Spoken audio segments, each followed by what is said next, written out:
Continuano i rilievi dei carabinieri del RIS a Naro, domani manifestazione dei 200 passi per le vittime. Tra gli arresti effettuati dalla polizia di Agrigento nei confronti di 3 immigrati responsabili dei reati di favoreggiamento dell'immigrazione clandestina. Incontro tra il prefetto di Agrigento Romano e il sindaco di Favara Palumbo sulle problematiche della città. Al via oggi i lavori di ricostruzione della scuola Isabella Tomasi a Palma di Montechiaro. La DMO, distretto turistico della Valle dei Templi, è stata accreditata dal Ministero del Turismo al progetto UNDOQUET dall'Organizzazione Mondiale del Turismo delle Nazioni Unite. Goal collection delle reti segnate nella scorsa giornata di campionato di Serie D Girone I.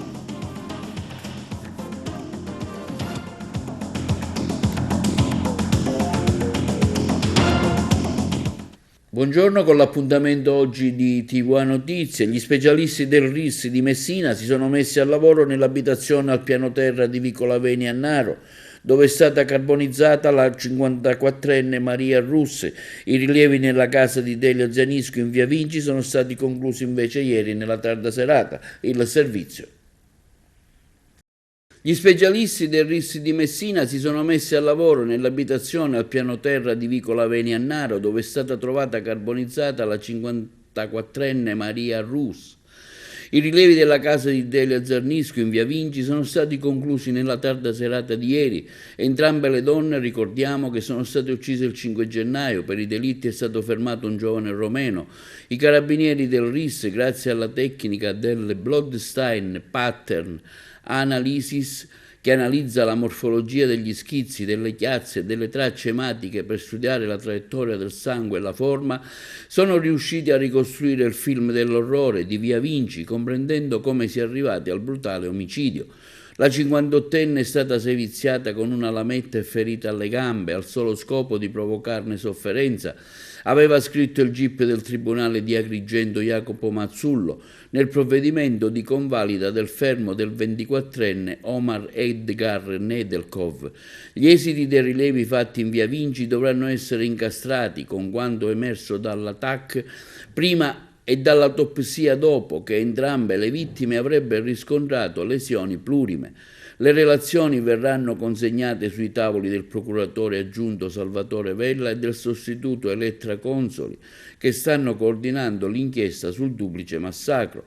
Oggi è il giorno dei rilievi nella seconda casa della vittima. Anche in questo caso si cercherà di stabilire dove la donna è stata ammazzata e se poi è stata o meno trascinata fino alla poltrona, dove è stata poi data alle fiamme. Rilevi particolarissimi che richiederanno del tempo, in questo caso perché la scena del delitto è stata letteralmente devastata dal fuoco. Ricordiamo che per la giornata di domani, venerdì alle ore 17, è prevista una mobilitazione indetta dal sindaco di Naro, Maria Grazia Brandara, una marcia dei 200 passi nel tratto di strada tra le abitazioni delle due vittime, con un momento di raccoglimento davanti alla chiesa di Sant'Erasmo e poi fino ad arrivare alle due abitazioni di via Vinci e Vicolo Vania, dove sono stati avvenuti 2 omicidi e verranno portati dei fiori davanti alle case. Parteciperà alla manifestazione anche il console della Romania. E nella serata di ieri la Polizia di Stato ha eseguito un'ordinanza di custodia cautelare in carcere emessa dal GIP del Tribunale di Agrigento nei confronti di 3 soggetti di nazionalità sudanese, gambiana e nigeriana ritenuti responsabili del reato di favoreggiamento dell'immigrazione clandestina e di morte come conseguenza di altro delitto in servizio. La Polizia di Stato ha eseguito un'ordinanza di custodia cautelare in carcere emessa dal GIP per le indagini preliminari del Tribunale di Agrigento nei confronti di 3 soggetti di nazionalità sudanese, gambiana e nigeriana, ritenuti responsabili dei reati di favoreggiamento dell'immigrazione clandestina e di morte come conseguenza di altro delitto. Le indagini condotte dalla squadra mobile di Agrigento, dal Servizio Centrale Operativo e dalla Sisco di Palermo, coordinate dalla stessa Procura della Repubblica di Agrigento hanno consentito così di raccogliere elementi gravi indiziari a carico dei soggetti destinatari della misura cautelare che avrebbero compiuto lo scorso 29 dicembre atti diretti a procurare illegalmente l'ingresso nel territorio dello Stato di 124 cittadini extracomunitari di origine africana sbarcati a Lampedusa, conducendoli dalla Libia verso le acque territoriali italiane a bordo di un'imbarcazione inadatta a trasportare un numero elevato di persone. Le indagini hanno appurato altresì che le precarie condizioni di sicurezza in cui versava l'imbarcazione utilizzata per la traversata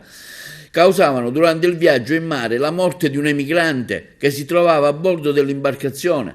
Le informazioni raccolte sugli indiziati, individuati dai migranti a bordo, compendiano un quadro probatorio che ha portato alla contestazione del reato dell'articolo 12 del decreto legge 286, con le aggravanti di aver procurato l'ingresso sul territorio nazionale di più di 5 persone e averle esposte a pericolo per la loro vita e per la loro incolumità e di aver agito allo scopo di trarne profitto anche indiretto e avere causato la morte di un migrante come conseguenza del delitto di favoreggiamento dell'immigrazione clandestina.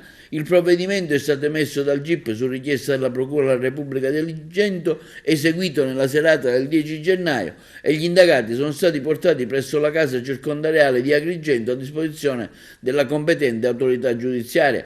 Le indagini sono in corso e la responsabilità penale dei soggetti gravati da misura cautelare non sono ancora state accertate in via definitiva.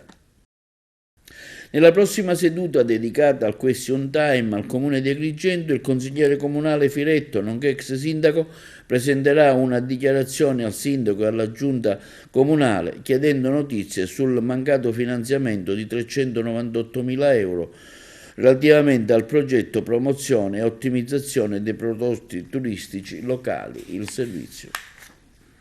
Nella prossima seduta dedicata al question time presso il Comune di Agrigento, il consigliere comunale, nonché ex sindaco Calogero Firetto, presenterà la seguente interrogazione al sindaco e ai componenti della Giunta, chiedendo notizie relativamente al finanziamento del 12 dicembre del 2020 dell'importo di 398.868,80 euro a valere sull'azione del POFERS Sicilia 2014-2020, sul progetto promozione e ottimizzazione dei prodotti turistici specifici integrati per il riposizionamento competitivo della destinazione turistica Agrigento e territori del distretto Valle dei Templi Infopoint, che vede come beneficiario appunto il Comune di Agrigento. L'ex sindaco si chiede quali siano le ragioni effettive del mancato rispetto ai tempi previsti, se non ritiene carente la motivazione comunicata alla Regione relativa al carico di lavoro del RUP in Salaco, in quanto, così si legge, è dirigente di 2 settori. Firetto chiede ancora se non sia stato considerato di distribuire altro personale in organico, il carico di lavoro peraltro ormai irrisorio, dovendo dare solo attuazione al finanziamento concesso secondo il progetto esecutivo presentato e approvato.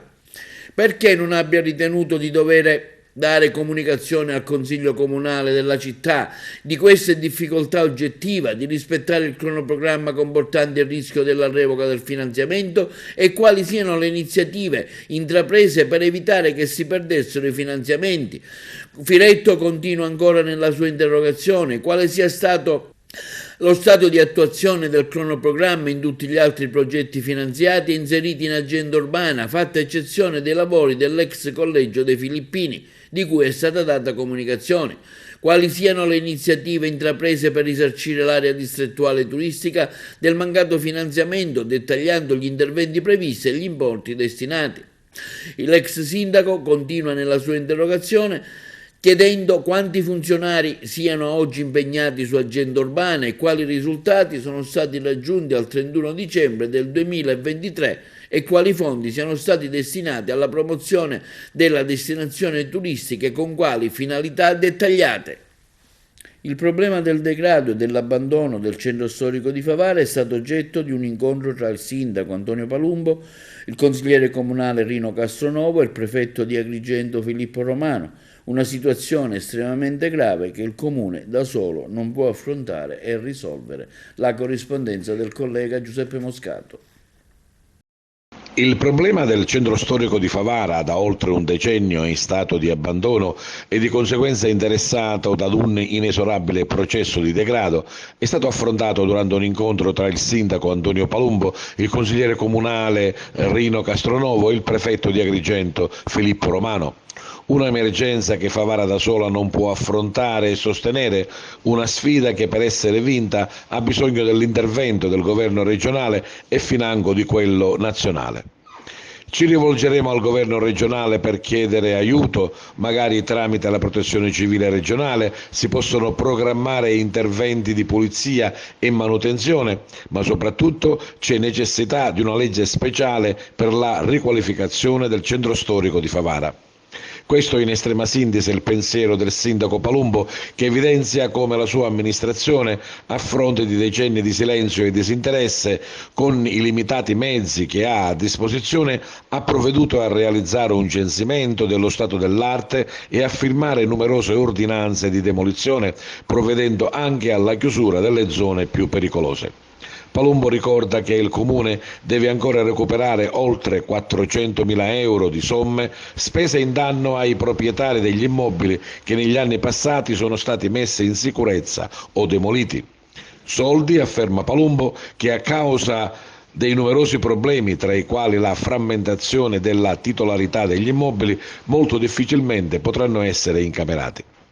Per fare chiarezza, ma anche proposte e soluzioni, nei primi mesi dell'anno 2022 il Consiglio Comunale di Favara ha costituito una speciale commissione per lo studio delle problematiche del centro storico. Proprio in questi giorni il Presidente della Commissione, Alessandro Pitruzzella, ed altri consiglieri comunali hanno chiesto la convocazione di una seduta del civico consesso in sessione straordinaria e aperta, con all'ordine del giorno il solo punto relativo alla discussione sullo stato di degrado del centro storico di Favara, per impegnare l'amministrazione comunale a costituire un tavolo tecnico per la redazione del piano di recupero e la realizzazione di progetti di riqualificazione.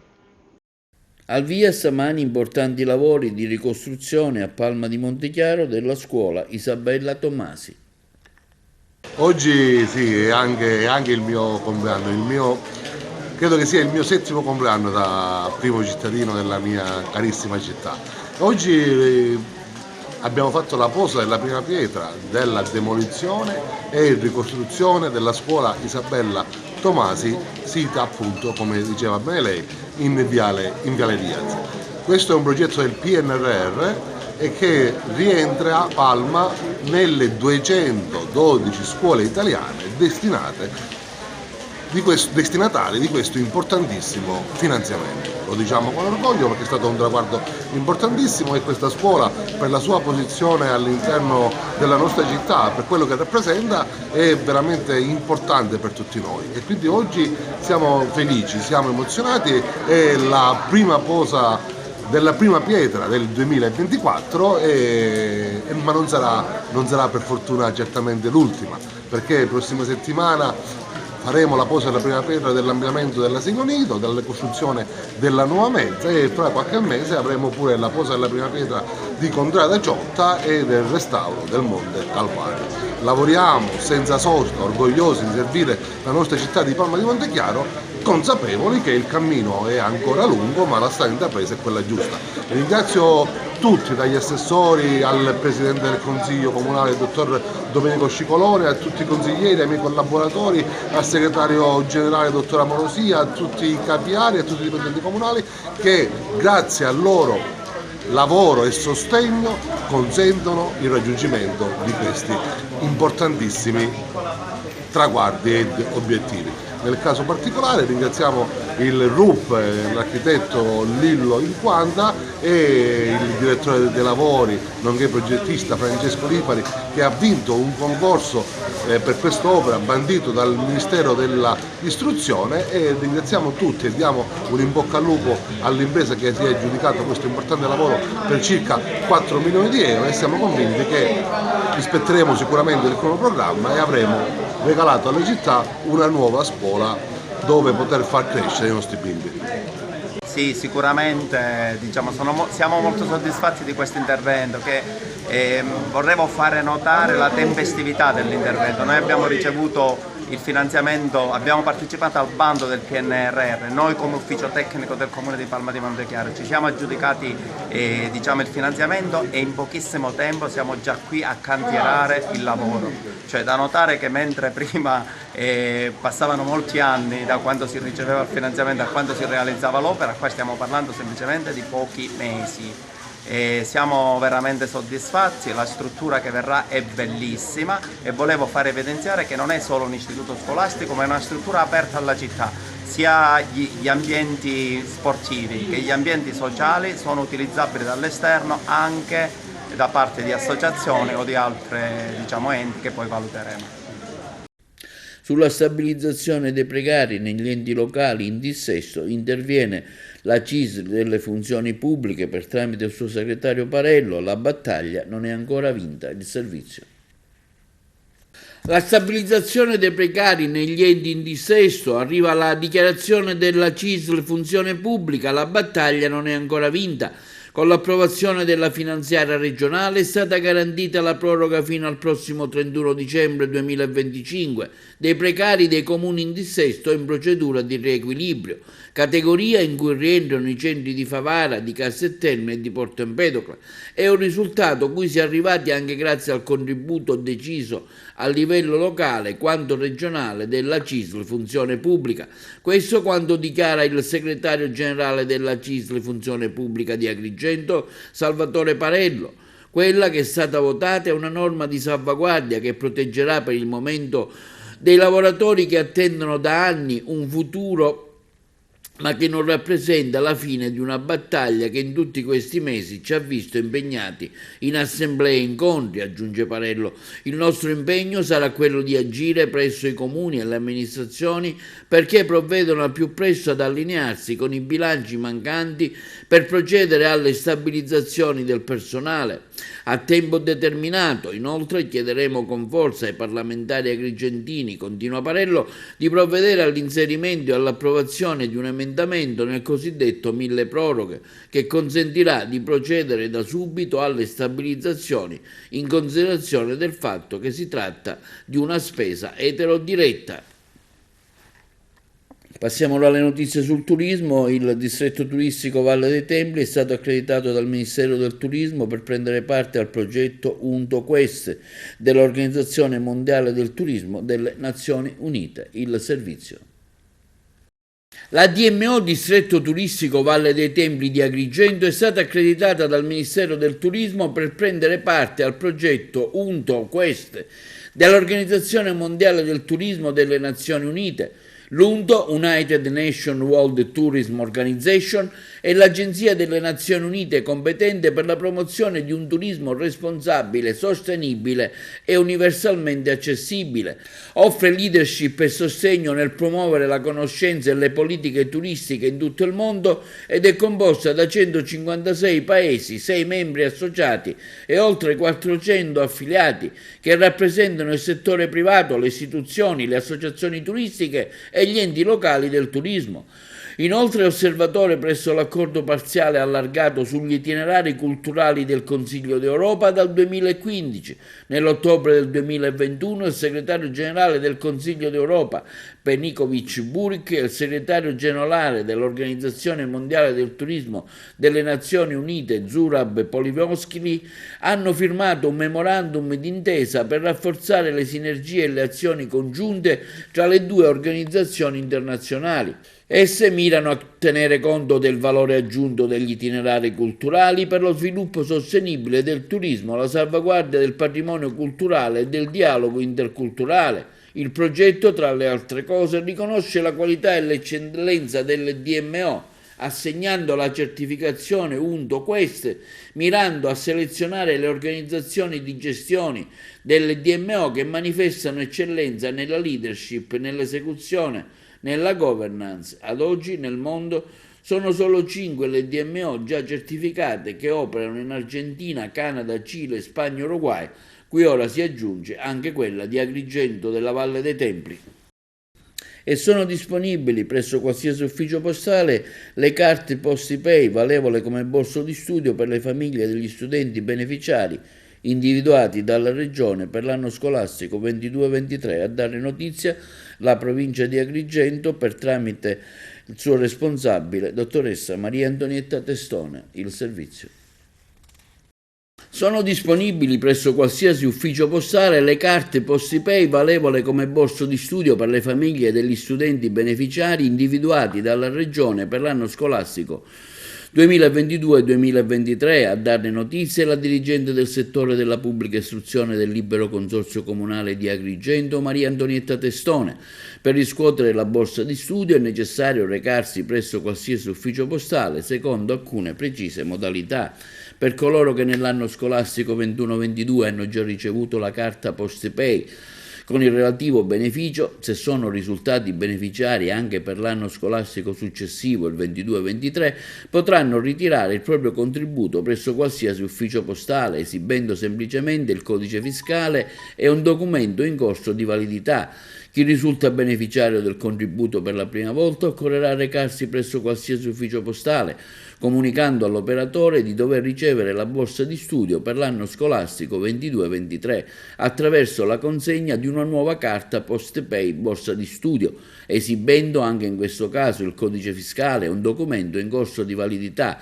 Per gli studenti minorenni è necessario essere accompagnati da un genitore con un documento di identità dello stesso e dello studente, il codice fiscale del genitore e dello studente in originale. Per quanto concerne le difficoltà riscontrate nell'utilizzo delle somme lamentate da molti beneficiari delle borse di studio, per l'anno scolastico 21 e 22 viene precisato che il Dipartimento regionale non ha competenza e per ricevere assistenza si potrà contattare l'email iostudio@istruzione.it. Il presidente della regione siciliana, Renato Schifani, esprime apprezzamento per l'esito dell'incontro avvenuto al Ministero della Protezione Civile sulla vicenda degli incendi in Sicilia. Nei giorni scorsi, ricordiamo, il governatore aveva espresso vivo disappunto per la decisione del Dipartimento nazionale di non concedere lo stato di emergenza per il ristoro dei danni subiti in Sicilia dai privati a causa degli incendi della scorsa estate. A seguito della riunione di oggi, continua Schifani, tra i vertici nazionali e regionali della Protezione Civile si procederà al riesame dell'istanza di dichiarazione dello stato di emergenza, così come richiesto dal governo regionale. La Regione, conclude Schifani, continuerà ad assicurare la massima collaborazione istituzionale sui temi che riguardano i diritti dei cittadini a ottenere il ristoro per i danni patiti a seguito di eventi straordinari ed eccezionali che si sono successi in Sicilia. La Commissione sul ponte di Messina avvia i lavori e ragiona sul futuro della stessa città. La corrispondenza da Messina. Io ritengo invece che il Consiglio Comunale, in particolare la Commissione Ponte, potrà incidere non a livello di adottare provvedimenti, però potrà dire la sua, che potrà determinare anche la società dello Stretto, la ditta costruttrice e anche eventualmente il Ministero ad apportare dei correttivi. Ecco, il capitolo degli espropri che adesso dovrà essere affrontato in maniera determinante. Giovedì sentiremo l'altro comitato No Ponte e lunedì concluderemo con l'ultimo comitato No Ponte, perché sono 3 e dunque anche loro diranno la loro sugli espropri. Poi noi abbiamo già programmato una seduta con due fra i maggiori amministrativisti di Messina con grande esperienza, quale l'avvocato Carmelo Briguglio e il professore Caldarere, il quale illustreranno in aula la normativa e i particolari problemi che possono nascere all'applicazione. Inoltre ieri io ho preso i primi contatti affinché anche dirigenti della società dello Stretto spiegheranno in modo particolare come ciò avverrà e faremo anche un incontro con le associazioni dei proprietari e con gli avvocati che li rappresentano, se rappresentano un certo numero. Capitolo delle opere compensative, se ne discuteva già parecchi anni fa. Ieri l'amministratore delegato Ciuccia della società Ponte sullo Stretto ha detto che partiamo da quelle opere compensative, ma logicamente dobbiamo vedere dopo circa 10 anni se le stesse adesso sono ancora utili per la città, idonee o servono delle modifiche. Pubblica utilità, lo ha detto Ciucci, quest'opera sarà dichiarata di pubblica utilità. Quanto credete davvero che i cantieri possano essere aperti già quest'estate? Guardi, io che sono un sostenitore del ponte ho ricevuto negli anni molte delusioni, spesso si pensava come l'ultima volta che si potesse arrivare. Certo, io guardo sempre la tenuta del governo, perché con la tenuta di questo governo le opere inizieranno. Potrebbe succedere un fermo se cadesse il governo e ci fosse, diciamo, appunto un cambiamento a vertice con i partiti di sinistra.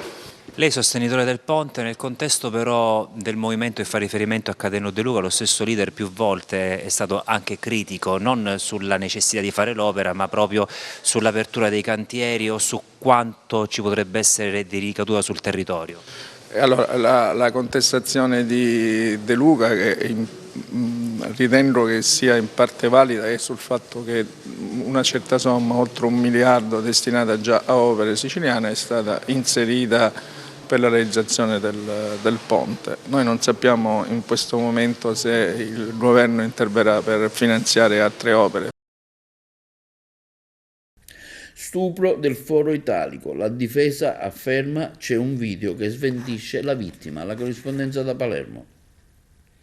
Al via il primo processo per lo stupro del Foro Italico davanti al Tribunale per i minorenni. L'imputato è Riccardo Parrinello, che ha compiuto 18 anni dopo l'arresto. Davanti al giudice per l'udienza preliminare, la difesa ha depositato alcuni atti raccolti dagli avvocati che assistono i 6 maggiorenni, tutti in carcere. Si tratta di testimonianze, video e dialoghi che smentirebbero la versione della giovane vittima. A quanto pare sarebbe stata lei a voler appartarsi con tutto il gruppo nel cantiere abbandonato dopo aver fatto tappa alla vucciria. La procura per i minorenni ha chiesto un termine per analizzare il materiale e quindi si tornerà in aula il 23 gennaio. Tra gli atti difensivi anche la testimonianza dell'amica della ragazza, presente anche lei quella sera. La difesa ritiene di poter dimostrare che non si trattò di una violenza di gruppo, ma di un rapporto consensuale degenerato nel buio del cantiere. Il GIP del Tribunale per i minorenni nella prossima udienza potrebbe accogliere la richiesta di rito abbreviato presentata dai legali dell'indagato. Per quanto riguarda i 6 presunti autori dello stupro di gruppo, invece hanno fatto la loro scelta, ovvero il rito abbreviato. Borsellino, le dichiarazioni di Onorato, pentito di mafia, al dibattimento di appello sulla strage di via D'Amelio. Riina teneva tra le mani la Barbera. La corrispondenza da Trapani. Era un rapporto di vicinanza tra il dottore Arnaldo La Barbera e alcuni esponenti di Cosa Nostra. E questa la forte accusa del collaboratore di giustizia Francesco Onorato, che ha deposto in collegamento da un sito riservato al processo d'appello sul depistaggio sulla strage di via D'Amelio. Arnaldo La Barbera, morto nel 2002, era l'ex dirigente della squadra mobile di Palermo, a capo della squadra investigativa Falcone Borsellino. La prima volta che ho sentito il nome di La Barbera, aggiunge il collaboratore, fu dopo una rapina a Palermo, nei primi anni 90, quando aveva sparato a un rapinatore della zona Acquasanta. Siccome nelle regole di Cosa Nostra quelli che potevano sparare erano solo loro, Salvatore Biondino, con cui avevo buoni rapporti, mi aveva comunicato che bisognava adesso uccidere Arnaldo La Barbera. Così, dopo l'omicidio dell'europarlamentare Salvo Lima, avvenuto nel marzo del 1992, il picciotto di Cosa Nostra, Salvatore Biondino, portò una lista di persone che dovevano essere uccise. Io mi recai a studiare l'abitudine e movimenti di La Barbera all'Hotel Perla del Golfo a Cinisi. Studiavamo come farlo saltare in aria. Fu ucciso Borsellino e quel giorno io ero alla Perla del Golfo, ancora detto il pentito di mafia. L'indomani della strage Borsellino e La Barbera gli rinforzano la scorta. Onorato ha ancora aggiunto, ribadendo quanto sostenuto in passato, che c'erano dei boss mafiosi che quando seppero della collaborazione di Vincenzo Scarantino con i magistrati ridevano, perché accusava uomini d'onore che non c'entravano nulla con la strage di via D'Amelio. E ancora dice: io conoscevo Vincenzo Scarantino, poverino, conoscevo anche il fratello di Scotto, anche lui non c'entrava nulla, conoscevo tutti a Palermo. La Procura Generale di Caltanissetta, nel corso dell'udienza, ha chiesto l'acquisizione dei verbali delle deposizioni di 5 poliziotti rese tra il 2006 e lo scorso novembre. Tra i verbali spicca quello della funzionaria Gabriella Tommasello. La Corte d'Appello su questo però si è riservata. Il PM Bonaccorso ha chiesto anche l'acquisizione di un album fotografico sottoposto a Vincenzo Agostino, il padre del poliziotto Nino Agostino ucciso a Villa Grazia di Carini con la moglie Ida Castelluccio. È saltata invece la deposizione del collaboratore di giustizia Vito Galatolo. Alla sbarra, lo ricordiamo, ci sono 3 poliziotti, Mario Bo, Michele Ribaudo e Fabrizio Mattei, accusati di concorso in calunnia aggravata dall'aver agevolato Cosa Nostra per aver spinto l'ex collaboratore Scarantino a dichiarare il falso sulla strage, autoaccusandosi e indicando come colpevoli altre 7 persone. Linea alla regia per gli spot pubblicitari. E si sono conclusi ieri i lavori della sessione invernale della CESI, durata 3 giorni. Vediamo ora un'intervista al presidente Monsignor Antonio Raspanti. 3 giorni di lavoro per la sessione invernale, diversi i punti. Si è parlato di scuola, si è parlato di formazione, ma anche di questioni sociali come la partecipazione all'antimafia. In cosa si può sintetizzare? Qual è stato il fil rouge di questi giorni di impegno per i presoli di Sicilia? È stato quello di cercare di capire con i forti cambiamenti sociali che stiamo tutti vivendo, soprattutto quello della povertà, e per esempio quella dell'emergenza educativa dei giovani, cercare di capire come le nostre comunità ecclesiali, parrocchiali, possano il più possibile avvicinarsi alle ferite del nostro gente, del nostro popolo, dei siciliani, e come tentare di essere non solo vicini, ma di aiutare. Questa è stata la ragione per cui, dalle scuole paritarie, che non sono soltanto scuole dove ci possono andare chi guadagna tanto perché deve pagare una retta alta. In moltissime scuole paritarie ci vanno invece persone magari non perfettamente abili o che hanno delle difficoltà e per quanto possibile anche persone che usufruiscono di gratuità. La stessa cosa è avvenuta quando abbiamo parlato di la questione della legalità, per esempio. Ci siamo premurati di individuare persone che insieme alla Commissione Antimafia siano esperti di questioni sociali, delle donne, quindi della violenza, oltre che del diritto ovviamente e anche dell'etica, per ovvie ragioni. E poi in generale penso che sia stato questo il filo rosso, raccordare i vari aspetti della pastorale ad un tempo che cambia e le nostre strutture ovviamente sono lente, come tutte le istituzioni sono lente, e quindi abbiamo bisogno di compattare meglio, rendere più agili, più snelle e più vicine. Ci sono anche 2 momenti in qualche modo esterni, l'offerta dell'olio e la lampada di San Francesco, ma anche la visita ad Limina. Sì, sono 2 eventi che ci impegnano fuori dalla Sicilia, di carattere molto significativo, simbolico. Anzitutto la visita ad Limina, cioè al Santo Padre, alla Santa Sede, ed è un momento di forte e profonda comunione.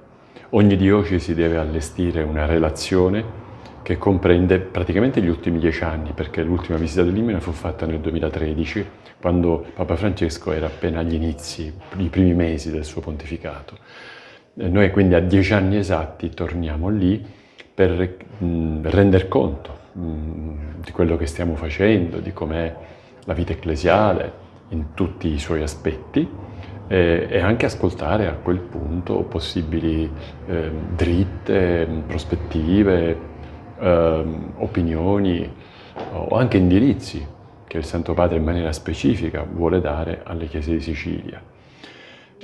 Secondo momento l'offerta dell'olio alla lampada votiva di San Francesco. Questo è un rapporto con la società civile, con l'Italia, perché è patrono d'Italia e verranno anche insieme al nostro popolo che è in pellegrinaggio, speriamo alcune migliaia come è stato 20 anni fa, verranno con noi, dicevamo, anche i rappresentanti della società civile, dal Presidente della Regione a parecchi sindaci e a rappresentanti insomma delle istituzioni anche civili, oltre appunto che della Chiesa.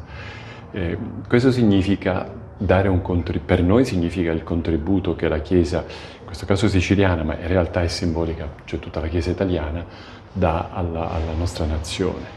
Il contributo di pensiero, il contributo di solidarietà, il contributo di qualità culturale, per cui noi vorremmo non solo che ci sia l'olio e qualche piccolo dono simpatico, ma sia l'espressione del nostro popolo, della nostra cultura siciliana, che va a corredare e arricchisce la grande cultura cattolica italiana, che è un asse portante della cultura di questa nazione.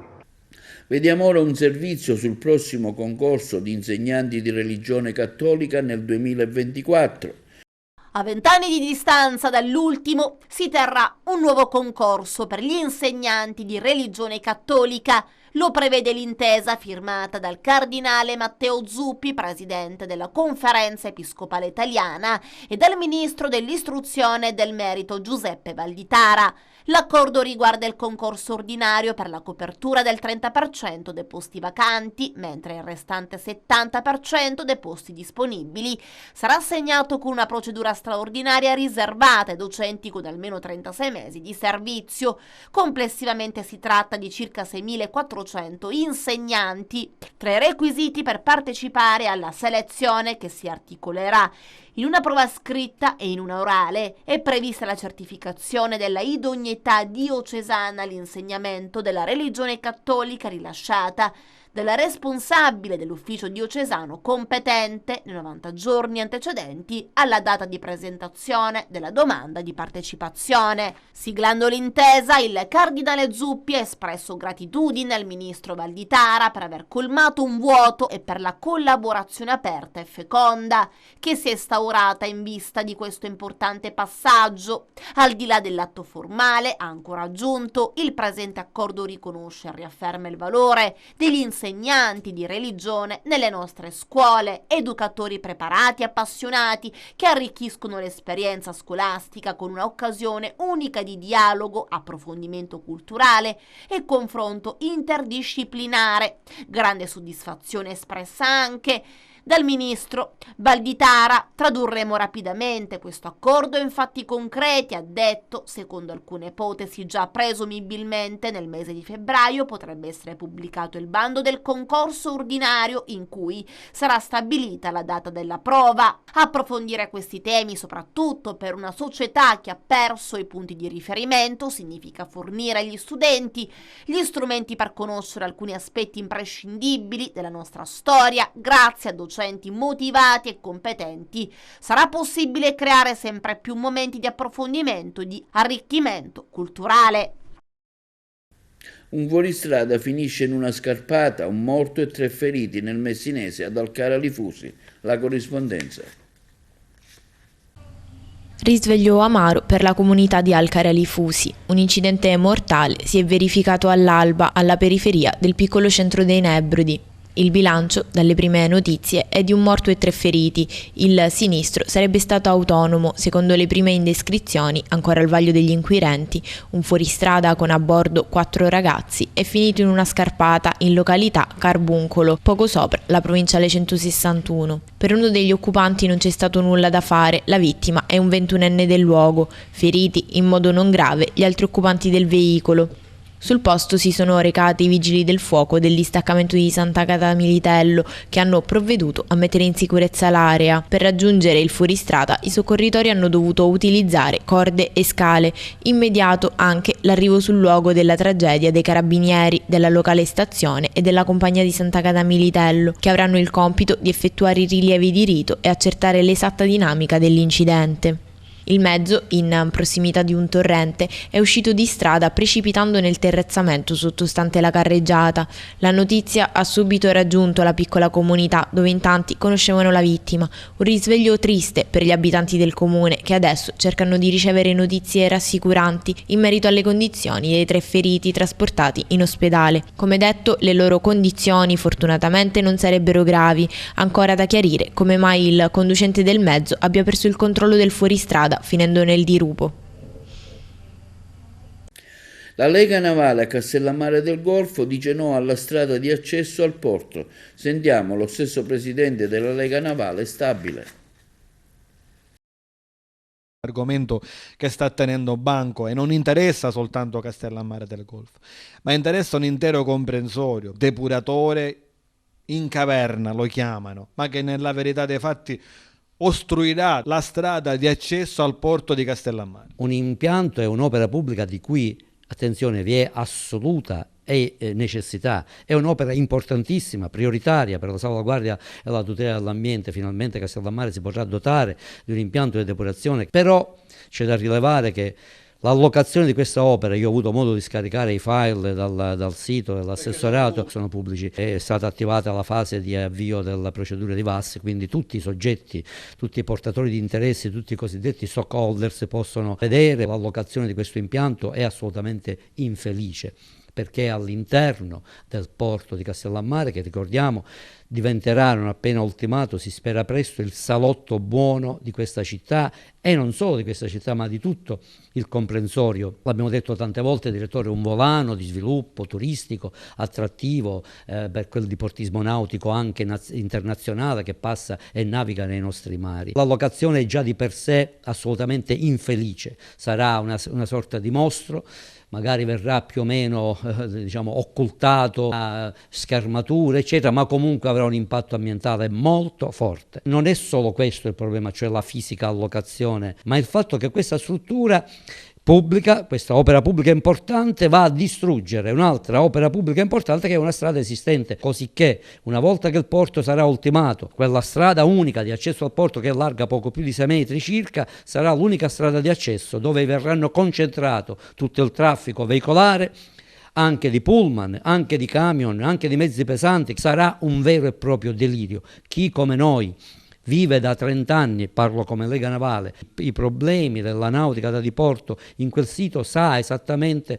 quale traffico movimenta un porto turistico. Ora, pensare di poter eliminare una strada esistente a me sembra una vera follia dal punto di vista delle scelte progettuali. Se la strada non c'era, evidentemente ci si accontentava, non avremmo pianto nulla, ma un'opera pubblica che c'è, originaria, appunto la viabilità originaria, eliminarla è veramente una cosa assurda, anche perché questo comprometterà anche la sicurezza dell'accesso al porto, perché immaginiamo cosa succede se un'ambulanza oppure una autobotte dei vigili del fuoco debba scendere di corsa durante l'estate. Ci sono profili di sicurezza che non possono essere così diciamo dimenticati e così sottaciuti. Noi siamo assolutamente contrari, come Lega Navale stiamo cercando di mettere su un movimento di base, chiederemo il coinvolgimento di tutti i diportisti, di tutte le associazioni, di tutti i soggetti portatori di interesse all'interno del porto di Castellammare, per dire che l'impianto di depurazione si deve fare, ma quella strada non si deve chiudere. Questo sarà il nostro grido di aiuto, è il nostro mantra che ripeteremo finché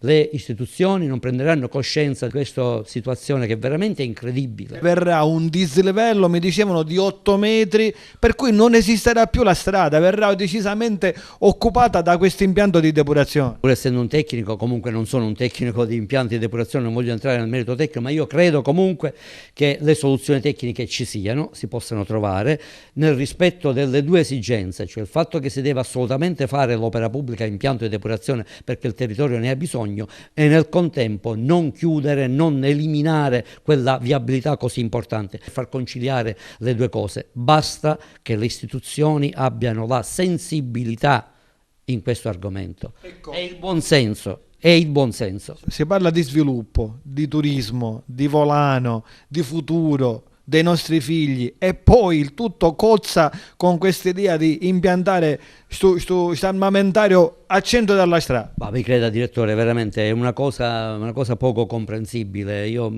non riesco a capacitarmi come le migliori intelligenze che abbiamo sul nostro territorio, come le istituzioni tutte non siano state in grado di trovare un'altra soluzione, altre soluzioni possibili. Ripeto, è estremamente importante, ma il luogo lo ritengo poco adatto, e soprattutto questa scelta assolutamente tecnicamente inconcepibile di eliminare una viabilità esistente. Non si può sentire una cosa del genere. Vediamo ora una sintesi dei gol segnati nella scorsa giornata di campionato, la 20ª della Serie D Girone I, che vede sempre in testa il Trapani con 50 punti, al secondo posto il Siracusa con 46, al terzo la Vibonese Calcio. L'Akragas si attesta al 10° posto con 22 punti. Il servizio è curato da WeSport.